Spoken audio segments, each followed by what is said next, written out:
Larry Savage. I teach labor studies at Brock University, and this is the co-editor of the book, Stephanie Ross. And I teach labor studies at York University. And of course, we are the co-editors of Rethinking the Politics of Labor in Canada. We're very happy to be launching this book today in Toronto. Rethinking the Politics of Labor in Canada is the first book in a new series by Fernwood called Labor in Canada. And it's a very important and timely collection in my view, and I'm very proud of the finished product. Stephanie's going to be talking specifically about some of the themes that are in the book, but before I turn things over to Stephanie, I wanted to talk a bit about how we got here. So contributors to this edited collection met last spring at York University in a workshop to workshop their chapters, exchange ideas, and debate some of the finer points in the book. And we wanted to proceed that way because we wanted the chapters in Rethinking the Politics of Labor in Canada to speak together in a very meaningful way, something that we think was accomplished in the final product. So those of you who've been involved over the years in editing books know that this can be a tough process, and so it's a real credit to the professionalism of our contributors that we managed to pull this thing off in 11 months. Again, we couldn't have done it without the commitment and dedication of our wonderful chapter contributors. So without further ado, Stephanie Ross.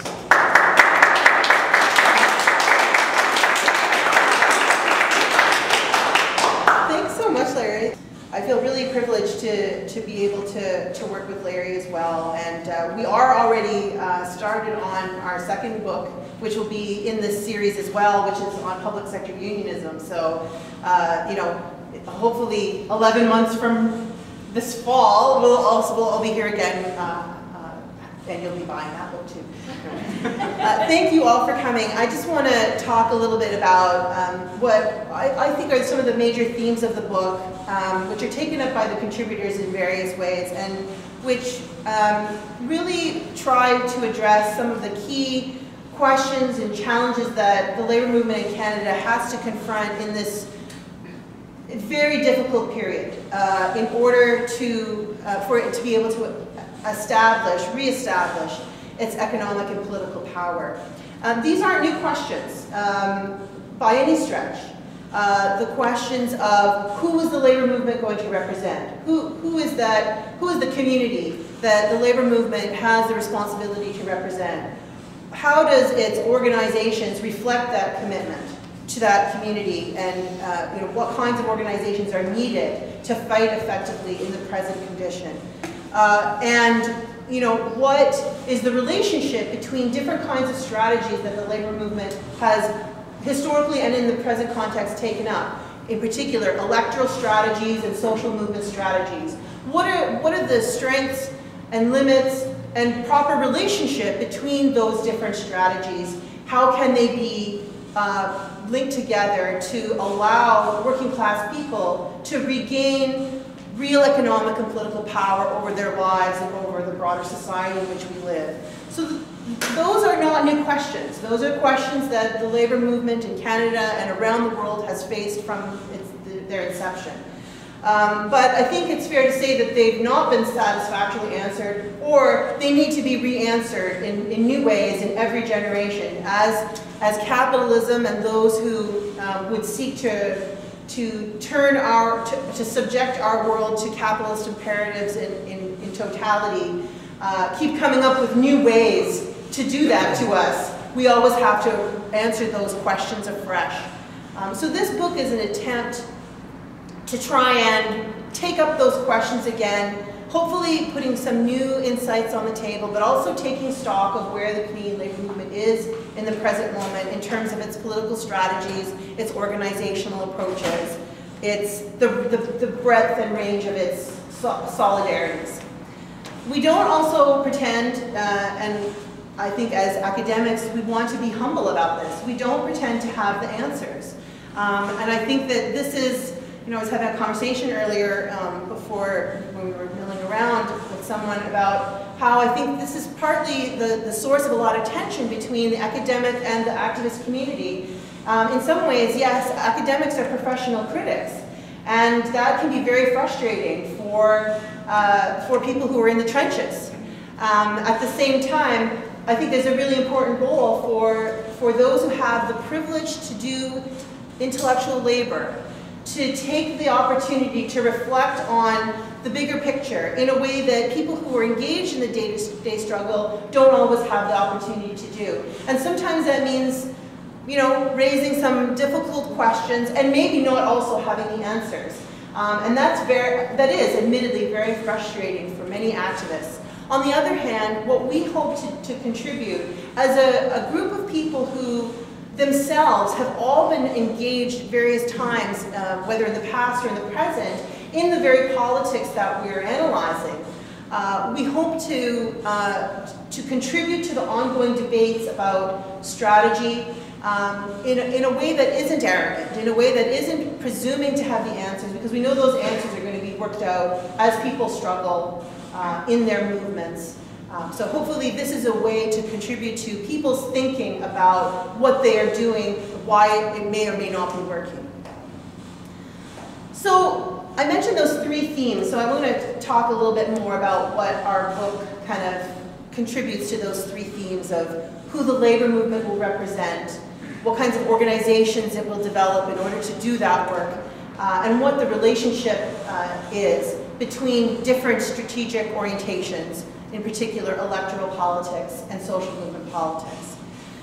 So on the first one, who will the labor movement represent? I think this is really our starting point in the book, and it's a question that is really, in some ways, the central question. Can the labor movement construct a broad enough unity amongst working class people and other groups who are exploited or marginalized by capitalism? There are lots of signs in the labor movement that it knows, or actors within the labor movement in Canada know, it has to speak in that broader register of unity, that it has to appeal to Ontarians or our community. It has to construct a common front on these issues. This is both a pragmatic and a principled recognition. It's a pragmatic recognition because people in the labor movement know that they are threatened with isolation and marginalization if they don't speak in that broader unifying language. But it also is a principled one because there always have been elements of the labor movement that have posed the idea that our organizations should encompass the whole working class, even though the organizations that we actually built over the last 150 years don't actually do that. It's also important to acknowledge that not only has the working class changed, but so has the membership in the union movement. So it would be wrong to say that there hasn't been any internal transformation in union structures to represent that changing working class. The labor movement of today is different from the labor movement of the 1970s. And many of our chapter contributors, Amanda Coles and Charlotte Yates, who are writing on gender, the labor movement, and neoconservative politics, Suzanne Mills and Tyler McCreary, who are writing on the relationship between Aboriginal and union politics, Kendra Coulter, who wrote a very good chapter on organizing poor workers and anti-poverty work, and Aziz Chowdhury and Mark Thomas, who are writing about migrant worker organizing. All of those chapters reflect the real changes that have happened in the Canadian labor movement towards broadening who it is that the labor movement represents. That said, and this is reflected in the opening chapter in the volume by Rosemary Worskett and Don Swartz, which I think is a must-read. If you don't read any other chapters in the book, you must read that chapter. And that chapter really tries to come to grips with the reality of the narrow and fragmented forms of solidarity that were institutionalized in the Canadian labor movement from the 1940s on. And what they show in that chapter is that despite the fact that in every period there were always voices fighting for the broadening of those solidarities, fighting for organizations that would reflect those broader solidarities, in every period those struggles ended with the more narrow form of solidarity being reinstitutionalized, reconfirmed, and those voices for broadening being marginalized, contained, or otherwise defeated. That's not a happy message, but it is, I think, an important reality that we have to come to grips with, because the divides that exist between unionized workers and non-unionized workers today, I think, are starker than ever before. In some ways, our book is trying to come to grips with the fact that, you know, the union advantage, the wage premium, and other aspects of the benefits of unionization that people enjoy, that union advantage is actually ideologically a disadvantage to the labor movement, because it is a reflection of the material divisions that exist within the working class. And so we pose the question of whether or not the labor movement today has really been able to confront the reasons why right-wing ideas, anti-union ideas, fall on fertile ground amongst the non-unionized working class in our communities. And whether or not, you know, for instance, posing that problem as merely an ideological one, as one of bad PR, is going to get us beyond these divisions. So this leads into the second major theme that we try to deal with in this book, which is the question of organizations. What kinds of organizations are needed to reflect those broader forms of working class solidarity that we argue are needed to rebuild working class political power? And you know, this is related to a whole series of sub-questions that, for instance, Brian, when he talks about the NDP, and Simon, when he comes up and talks about community unionism, deal with. You know, what are the kinds of power that are possible through the organizations that previous generations of working class people built, whether they're unions or political parties, etc. What are the limits of those organizational forms, given the way that their relationship to the law, the relationship to capitalist employers and to the capitalist state has evolved? And then what kinds of organizational innovations going on that might make concrete those commitments to broader forms of solidarities and address the weaknesses in those previous strategies, and also be frank about those attempts as well, and not necessarily romanticizing those organizational innovations. And it's funny, the other day I was rereading after a long time Rick Fantasia's book, Cultures of Solidarity, and he said something in the opening chapter that I think is really important. It's not something that we necessarily had at front of mind in our writing, but I think really encapsulates the theme here, which is that class consciousness or class solidarity isn't about attitudes. It's not about, you can't sort out whether or not a particular group of people will act in collectively solidaristic ways just by asking them what they think. That those forms of solidarity are embedded in the organizations that they create, the institutions, the structures that they create. They are given life in practice. And so if we're going to take stock of whether or not the labor movement is actually living the commitments that they have posed for themselves, we have to look at the organizational forms that they have used and how they deal with the question of organization. And I think one of the things that several of our chapter contributors focus on is the way in which, rather than focusing on organizational innovation, a lot of the politics of the labor movement is about defending the model of post-war unionism, of finding ways to defend it, even though it itself, while providing particular groups of workers with a lot of power in particular moments of a particular kind, never really worked for everyone, right? Only 30% of the Canadian working class has ever been unionized. And there are all kinds of indications that that model isn't really working very well to produce economic or political gains for those who still have access to it. So there's a theme here around the question of organization that has to do with the law and the way in which the labor movement looks to the law to provide the bedrock for its organizational forms, relies on the law as the kind of imprimatur or the legitimizing stamp for the kinds of forms of organization that it's going to use. And that a lot of energy is spent around protecting those particular forms that the legal framework said were legitimate from 1945 on. And so several of our chapters actually raise the question of what is it that we're defending?